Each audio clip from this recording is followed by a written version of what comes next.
name is Drew Jackson, and welcome to A Classroom with No Walls, and we will be exploring the changes in education that have been driven by technology over the past 20 years. You see, as we explore this amazing change and shift in technology over the past 20 years, we can realize that technology has changed many aspects of our lives, from medicine, entertainment, and travel. But as we will also discuss, the societal norms that have been placed on students and teachers have shifted in a dramatic way, where information is now shifted from the teacher driving the instruction and as being the main source of information to being more of a facilitator in the classroom. And also students' norms have shifted from being expected to sit and learn and receive instruction from the teacher to more of active learners and taking ownership of their learning. Our main focus is today, we will look at how technology has changed societal norms in the classroom over the past 20 years, look at how technology can be utilized as a tool for learning, how to minimize its distractions, and also gain an approach to better understand the use of balance of technology in the classroom, as well as to give you a tool and a guide to help you determine when you should and should not use technology for instruction by helping you determine the risk and benefits of using the technology on a particular assignment. Technology has changed in the past 20 years, and there are two major impacts on social norms that have been caused by technology in the classroom. The first is that the teachers are no longer the main source of information. How can we expect that to be the case when students have literally a world of information at their fingertips by searching Google and other search engines? They can have access to information instantly. And also, interactions have become more digital. This is not just in education, but in many aspects of our life. There's been a push to unplug students. However, we live in a digital age, and the role of an educator has changed. The new social norm is that we need to help students become good digital citizens, as well as good students and future members of society. So this role is dramatically shift on what is expected for an educator to begin to teach students on how to become better digital citizens and how to better engage a world that has become more digital rather than face-to-face. And as I just mentioned, the role of the teacher has dramatically changed, where teachers are no longer expected to stand up in front of classes, although many do and are effective with it. The role of traditional lecture, of a teacher being the main source of information and students receiving that information, has dramatically shifted through the use of technology in education and in the classroom. And it's been well received by some and not as well received by others. The same is true just for the role of the teachers has changed. The same is true for the role of the students, where students are now expected to take a more active role in their learning and through technology and begin to research and find new ways, process information on their own rather than just sit there and receive it from a teacher. They can actually go and find it and then apply it. So it's been a dramatic shift in instruction on the teacher's part, but also a way of learning through technology by the students as well. So with this shift in technology, there's been a push to unplug, which simply means getting students away from technology during instruction. Some believe that you shouldn't do this, that you should always use technology, and others believe you should not use it at all, whereas others fall in the middle where you should find a good balance. And as we move through the rest of this training and professional development today, what we'll look at are some strategies and identifiers of ways to identify when you should use technology for instruction and maybe when you should take a little break to not integrate it as much for your students and give you a tool to help you identify when the best times to do that are. But before we say another word about how technology is a great tool for education, which it is, I want to make it very clear that technology is not to replace the teacher, nor is it to replace instruction. Technology is a tool to help and guide learning. Just like we use technology in everyday lives to make our lives more simple and more effective, technology is a tool in the classroom to help you reach the diverse needs of all students and their individual learning needs, but it can never replace the value of a teacher in the classroom. So how can we use technology as a tool in the classroom? Technology is unique in that it allows us to do some of the old things in new, engaging ways for our students. For instance, rather than having students completely rewrite an essay over and over again with pencil and paper and have it peer reviewed and then corrected and rewrite it time and time again, students can use a tool like Google Docs to make comments, edit as they go, and even peer edit by collaborating from anywhere. Google Drive and Google Docs have made this very accessible and user-friendly and is a very valuable, practical tool to use in the classroom. Another example would be using a free site called Kahoot.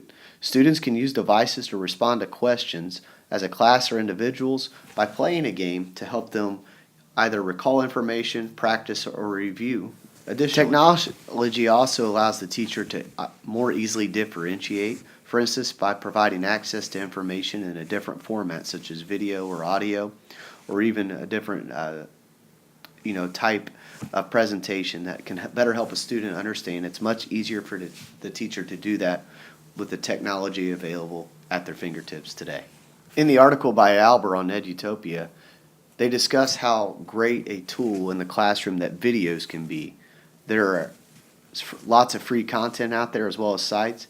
If you're able to take full advantage of YouTube, it's a great way to either make your own videos to show your students or use an already existing one to present content or review, whatever the case might be, to help your students better learn, all made possible through the advances in technology. So we've looked at how technology can be a tool in the classroom. Now let's explore some of the distractions that it can cause when you're trying to actually use it. Ever not had enough devices to go around, or someone else needs the computers that day or the technology you reserved? Sharing devices is one of the biggest distractions that disrupts your instruction. Accessing to sites and video sites and things like that keep students off task and not being able to way to shut those things down and monitor it creates distractions and disrupts instruction. Connectivity issues, sometimes the tech just takes a day off and there's nothing you can do. Organization, having students turn in assignments and keeping track of it can be a hassle when you're first learning the technology and kids lose assignments and they get deleted and things like that, and that causes disruption and distractions, even though you're trying to use the technology to better organize them. And then finding content. Sometimes finding new activities to use for a technological integration in an activity in the classroom can be difficult and overwhelming when you already have enough to do. So here are some simple strategies to cope with those day-to-day distractions that are caused by technology in the class when you're trying to do something productive with it. Sharing devices. Simply have a backup assignment or two ready. Oftentimes, as you learn, the farther you go in education, you need a plan A, B, or C, or even D, E, and F to help you. So always have something ready to back you up. Accessing sites to play games and monitor student activity, watching videos, things. Probably the biggest thing and the biggest distraction, check out something called Securely. Some aspects of it are free and others require payment. If your district's able to help with you, great. If not, simply use a point system and deduct students after warnings as a participation grade. This can be a great deterrent from improper computer use and keeping kids on task. Connectivity issues, again, goes back to number one, have a backup plan. Organization, the use of Google Classroom lets kids stay organized and provides easy access to also some great things for teachers by simply clicking turn in on an assignment. It goes directly into a folder for that student and then also for that class period if you have it organized that way. Keeps things there, saves as they go so kids don't have to worry about losing information as well. And lastly, finding content. Find a couple of tools that you can use over and over again. This saves you a lot of time and effort after you've found some solid resources. For example, Edpuzzle, Kahoot, those are great resources to go to that you can use time and time again that you know are reliable. Quizlet is another one I would recommend that you can incorporate into regularly scheduled routines for your technology in your classroom. And there's easy databases to search from that you can use from other teachers as well. And here are some basic tips to help you keep a balance. The hardest thing for educators is knowing when you should use technology and when you're using it too much and when to use it, and then also when to take a break. So here's some simple tips. First, use the right tools. Provide useful and easy to use technology for your students. Number two, enhance the traditional modes of learning.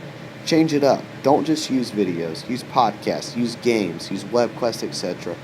Change the traditional modes of learning, and this helps break up the monotony and the routines that also keep students engaged by not just doing the same thing over and over, even when you are using technology. And they also incorporate some other valuable skills as well, not just traditional technology activities. And then lastly, simply replace a tech activity with a class discussion. Get your kids talking. If you're worried they're becoming too much, relying too much on the digital aspects of your classroom and want that face-to-face conversation skills, which are very important, have a class discussion. Sure, maybe use the technology or computers to get information on a topic, and then just have them talk. And this is a great way to take a tech break when you feel it's needed. And hopefully those are some helpful tools to help you out, to help you keep a balance. When you're considering whether or not to use technology in your instruction, it's a good idea to look at some of the risks and benefits. Considering asking these 3 simple questions before implementing technology to determine if it's the best way to instruct the current material. The risk: is it too much downtime for students? Will the technology not lead to the desired learning outcome? And will the technology not allow the students to complete the learning in a reasonable amount of time? Also, the flip side of that are the benefits. Will the technology integration for the lesson keep students engaged on task, lead to the student mastery of the concept, and allow the student to be completed in a reasonable time? By using this simple risk and benefits comparison, it should help you be able to assess if you should use a certain type of technology or integrate the technology for a particular assignment in your instruction in your classroom. So as we wrap up, we've seen how technology has changed the social norms for both teachers and students, with how things are taught and how students learn. No longer is learning bound by walls. The internet and the technology that we have has given educators a tool to allow students access to content to learn anywhere and anytime. These new technological tools for teachers also give students the ability to learn at their own pace and differentiate much easier. The tools are almost limitless, but finding a balance of using that technology and knowing when to take a break is difficult. We have also explored how technology is a tool for educators and how some of those distractions, when you integrate it, can cause problems and disruptions. And then we also looked at how you can help deal with some of those problems quickly and efficiently and head them off before they happen. We've also looked at how you can assess whether or not to use technology by looking at the risks and benefits in your classroom before instruction. Hopefully, some of these things have been helpful and this information has been productive. It's been a lot of trial and error on my part over the past 11 years, and hopefully it helps you. And thank you for your time. Have a great day.